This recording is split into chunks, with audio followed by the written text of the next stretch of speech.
Hi, Ben Atkinson here, author and director of holyclubs.com, and I am so excited to be with you. Today we are talking about family devotions, family fun, family Bible time. We're making family devotions easy, simple, and fun. This is pre-foundation number 2, and if you have your workbook at holyclubs.com, you can get it there for free.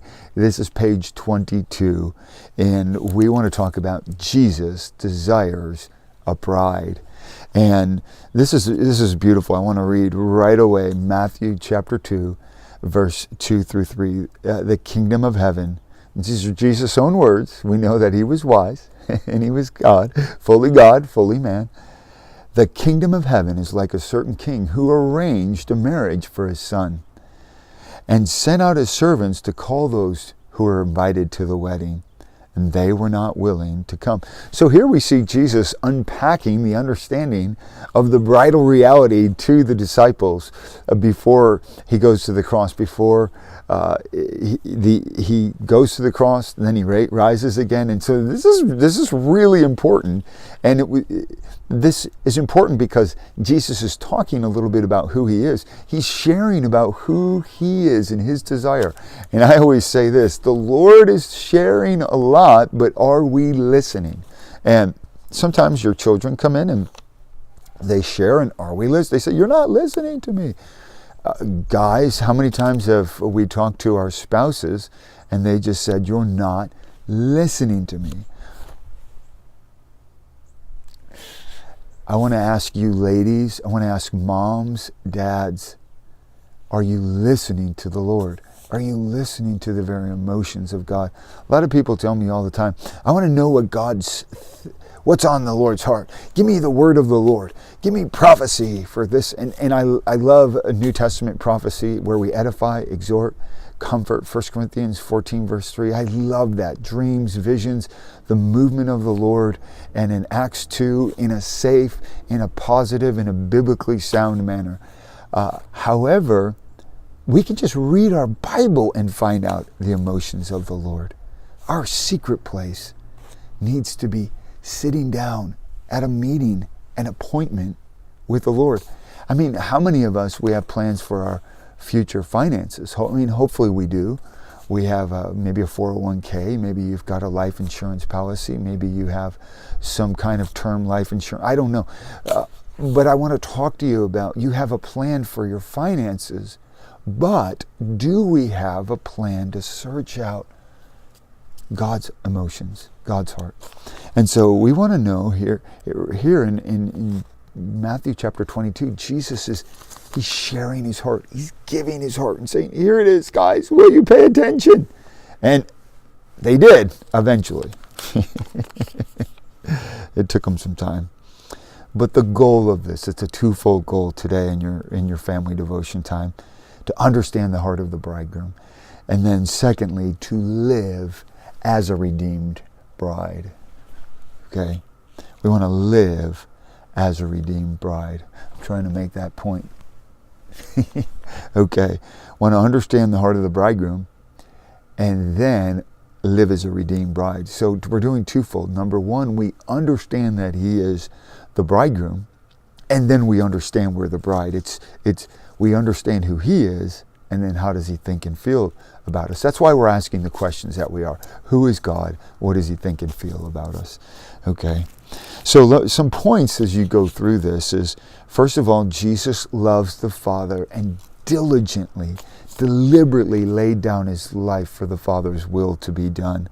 And that the Father could have a family that will be with him forever, that the Father would love and that would be loved by the Father and would love the Father in return. In the same way the Father promised Jesus a bride, and that's you. So now I know what you're thinking, guys, I'm not going to be the bride. Listen, women are the sons of God and men are the bride of Christ. And we're going to experience from the Father the emotional love of the Father for all eternity as the protector, provider, for nurturer. And then in the same way, we will understand that romantic, beautiful, intense love of Jesus in a sensual way, not in like as a husband and wife would be, but we will be in a relationship where we will feel that intense, fervent love that only can be in the covenant between one man and one woman. And so in the same way, the bride of Christ and the bridegroom will come together and be one, all of us together. It's a very beautiful place. And so we've got to understand, hey, he is a bride. He is a bridegroom, and we are a bride. The other thing is, I use Isaiah 49 as something that is powerful in discussing that, so people could know and understand. And I tell a little story, and it takes a little time to figure it out. But this is actually called Texting God, in which hopefully you'll learn as you go through the Firm Foundations. And it's actually Firm Foundation number 1. And what this is teaching you to dialogue back and forth with the Lord. David would have done this. He dialogued back and forth. The prophets dialogued back and forth. They asked questions and God answered. They went back and forth. Now, I call it Texting God because that's something that is relatable to us as humans right now. But they would have just answered questions. They would have dialogued with the Lord. Psalm 110, the most quoted psalm by Jesus. It's a dialogue between the Father and the Son that is written down by David. It's very important for us to kind of go through and understand dialoguing of the Father and the Son, dialoguing between humanity and God. It's very important. You've got to teach this to yourself and your children. This is a legacy you want to leave to your grandchildren. And then from this, I talk about the book of your life. How, if it was in 3 volumes, first you're the dream in the heart of the Father before earth exists. You exist. You existed long before the earth does. You don't exist on your day that you're born on the earth. You're in the heart of the Father before earth even existed. Before the heavens were made, you were there in the heart of the Father. And it's important for your children to know that, so they value who they are and they understand God. They were with God a long time ago. They were with the Father before earth existed physically, before the heavens were made. He created the heavens as a place to have his family, for his Son to have a bride.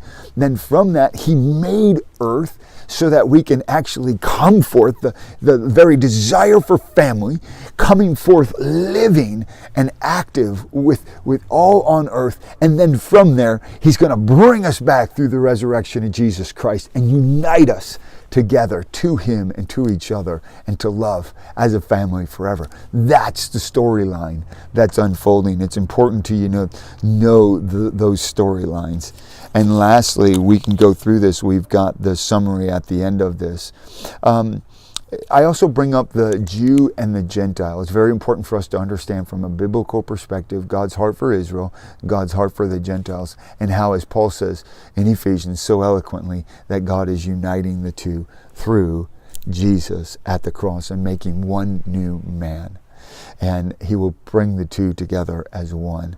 But yet we have he is doing that. God still has plans and purposes that are strictly Israel. God has plans and purposes that are strictly Gentile. And we're all fulfilling our calling in Jesus.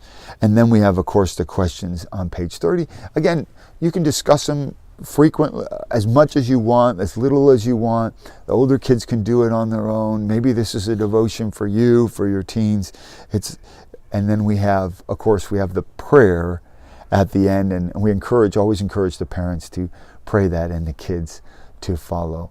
So, and then of course you can pray up, in and out. It's up to you, and hope this is something that's a blessing. So let me pray for you.